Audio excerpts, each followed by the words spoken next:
some black grids. You can actually, some people hang them vertically, some people horizontally. You can see here, the benefit of that is that the weight of the grid is actually on the ground.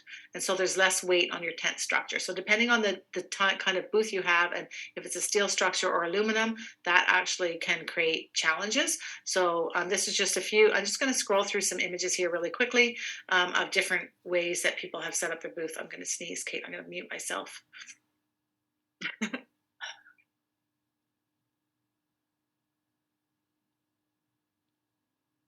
So these are some other kind of grids hung sideways. You do have to be a little bit careful about this. Those grids are pretty heavy, and if you have heavy work on top of them, that also can collapse your tent if it's aluminum tent versus a steel tent. So we kind of recommend maybe not doing that. Yeah, and even if you hang some vertically and some horizontally, people do that. They do pathways so the air flows through their booth. And here is used change. And again, you can see the pool noodles. Here's the fencing. You can see the fencing. The fencing is only 6 feet tall. So consider that when you're hanging your art as well.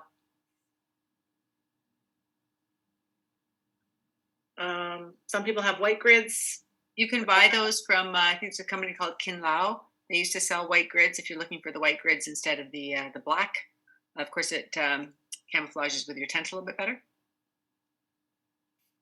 Some people just use grids from, I think this is from like Floor or like from Home Depot. It's like just a very simple grid. I think it's like rebar or something. Yeah, it's like a rebar. And then there's the beautiful white cloth mesh walls. Flourish makes them. But you can see Karen has one here and David has his here. They have really, really small mesh, and you can put you can really manage your booth quite nicely. Those you'd have to see if you could, if you don't have them, I don't know if you could still buy them now and get them in time because it's a U.S. company. I think you might be able to, but the company is Flourish, right, Kate? I just put the link in the chat. Okay, awesome. And they're awesome. They're great walls. It's definitely an investment.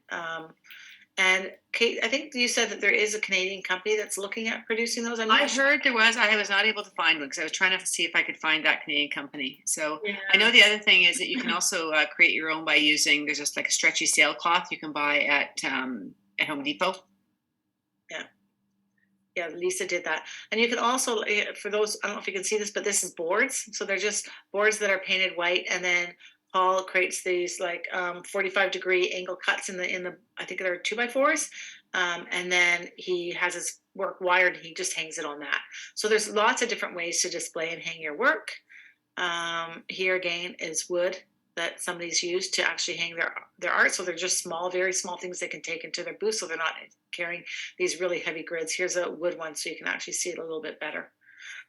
But they're just wood pieces that are probably drilled at the top and zip tied to their tent. And then they've got all these lines here so that you can actually hang different pieces of work on it. Here's a close-up. You can see they're just little notches. There's quite a few people who have done that in the past. Some people just do like a V, like two together, and then they hang all their work. It works quite well. These are those metal. They're like little metal ones from, I think, again, Home Depot sells them, that people screw to the walls, and this person just used these metal ones and put their hooks right on there. It worked for them. So lots of different. One quick thing too, though, is that if you're going to do something like that, where you're going to use those metal things, I think those are designed for actually hanging shelves. Do make sure you test to make sure that the hooks fit in that structure, because especially if you're doing something like some of these Flourish walls require very tiny hooks. Some of the grids actually require larger hooks, so test it out. Yeah, make sure you test out how the things that you're going to use. Again, and this is just chains, the old traditional way of hanging things on chains. Sometimes I find that moves a lot, but some people, it works really well for their work. It's definitely easy to take to a show. Yep. Here again, somebody's used some mesh that they've created things. They put like wood piece on the bottom, and here Felicity's done this soft fencing, and she just rolls it up and just attaches it to the top of the booth. So depending on what your capabilities are in regard moving heavy objects and stuff like that, that's just something to consider. So I just have in the chat here, apparently the Canadian company called Surf and Turf, who also produces tents, is developing the mesh walls. So it doesn't look like, looks like people are waiting on delivery, so we don't yet know what the quality of that is, but that would certainly be pretty good for all of us. Mm-hmm. And if you have sculptural work, again, think about your display tables. Make sure you take stuff that can level out your tables. The ground's not always level. Well, it's hardly ever It's level. never level. It's grass. It's a park. And this is glass that, so you just really want to be careful with that and plan.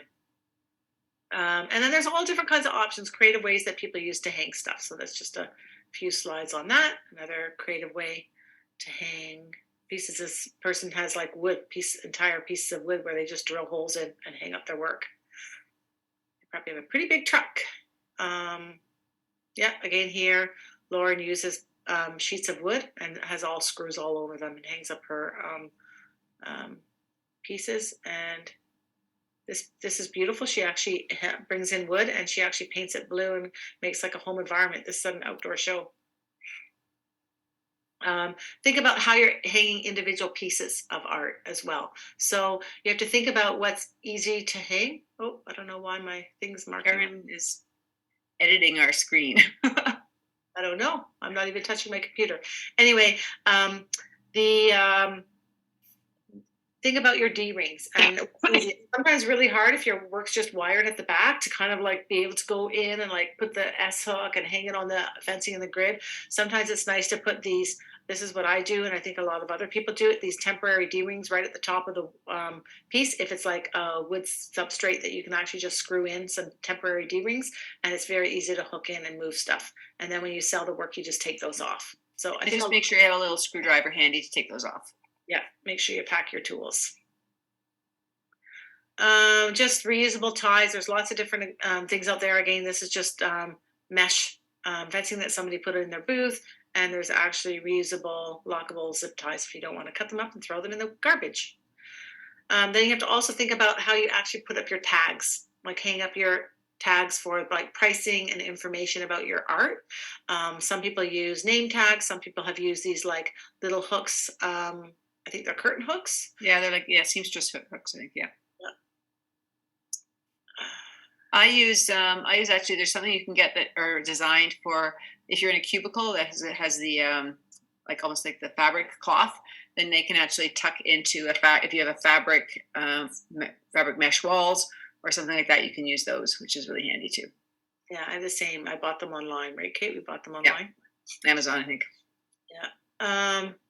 And then here's a company that it makes pretty good steel frame tents. Like people always ask us what's a good place to buy a tent. Caravan Canopy is a local company that does a pretty good job. I bought bags there too. If you have a tent already, you don't have a bag, you can buy a bag there. They have all different kinds of tents that you can kind of customize exactly what you're going to buy. I would say if you don't have a tent and you're going to buy one, I would definitely buy a steel frame versus an aluminum frame. It's heavier. But Kate, did you buy aluminum frame last? No, I always buy a steel frame. And I guess the other thing too is that Surf and Turf, I believe, does aluminum frames, but they do the octagon, so they're a little bit heavier than the square frame. So I think you have to kind of take a look at what you want to do. Aluminum is lighter, steel is just stronger.